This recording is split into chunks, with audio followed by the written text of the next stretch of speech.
द्यायची आहे पोरीला विचारा थोडंसं हा 2 मिनिटं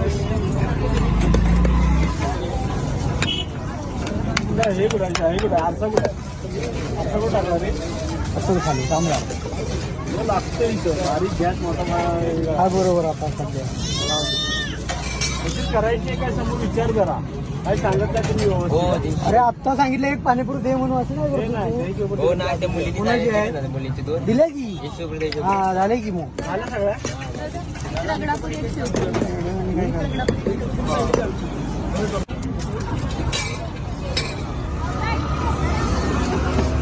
रगडापुरी एक शेवपुरी ना कोणाची आहे ही पाणीपुरी एक शेवपुरी मिडियम एक शेवपुरी मिडियम करूया पाणीपुरी आहे